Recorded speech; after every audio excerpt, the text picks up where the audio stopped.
Hello, my name is Jim Featherston, and I would like to start this conversation with a quote from Will Rogers, the Oklahoma cowboy, editor, writer, entertainer, that he spoke some 80 years ago.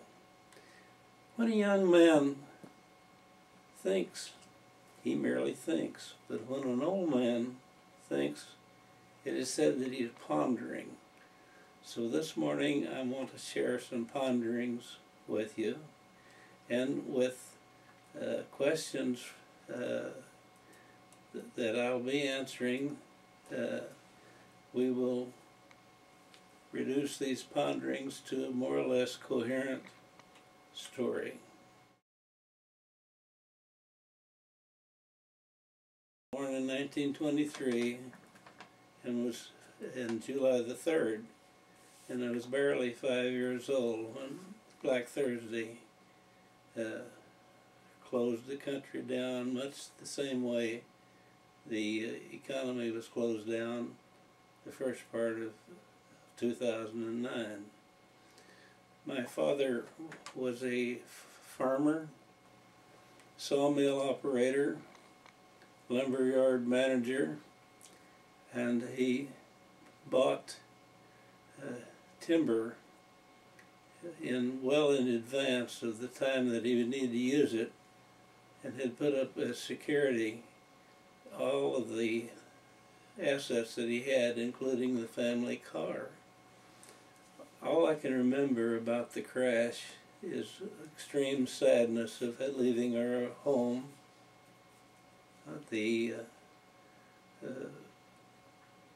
place where I was born, and moving to rental property that we would have to contend with for the next 8 years before we again would be in a position to buy our own place.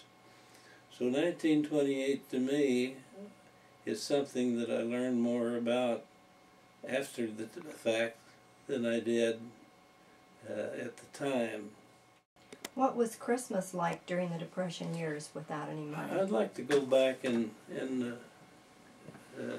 talk a little bit more about the period of time between 1928 and 1933. Franklin Roosevelt was elected president in 1932, and he spent the first few months in office trying to stimulate the economy. He closed down the banks until he could get stability in the financial system again, and he started a bunch of stimulus recovery programs, including the Civilian Conservation Corps and work projects. And by 1933 things had stabilized and was not real prosperous, but we were in a much better condition and shape than we were in 1928.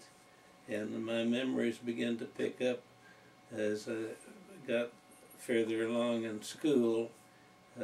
Life got a bit easier, and by the time that Christmas 1934 rolled around, we were living a much easier and better life.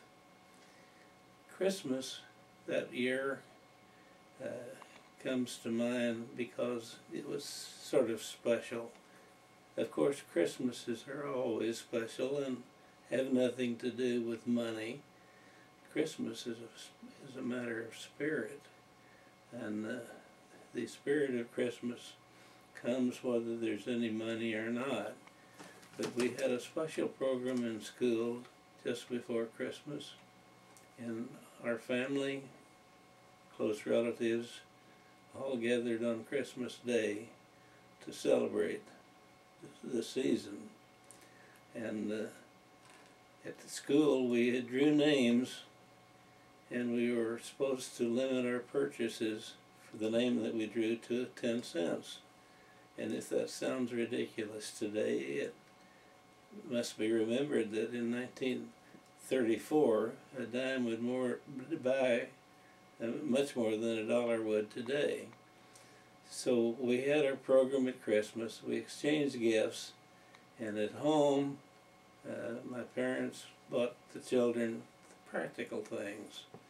And my Christmas was a special pair of high-top leather boots from a mail-order house, either Sears or Montgomery Ward, and a knife pocket in these high-top boots with a real Barlow knife in it, and a new pair of bib overalls.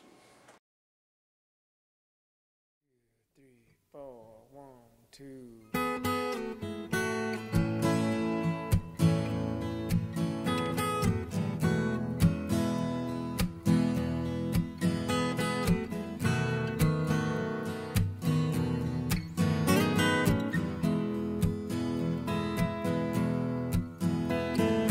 Grandpa, tell me about the good old days. Sometimes it feels like this world's gone crazy. Grandpa, take me back to yesterday, when the line between right and wrong didn't seem so hazy. Did lovers really fall in love to stay and stand beside each other come what may? Was a promise really something people kept, not just something they would say? Did families really bow their heads to pray? Did daddies really never go away? Oh, oh, Grandpa, tell me about the good old days.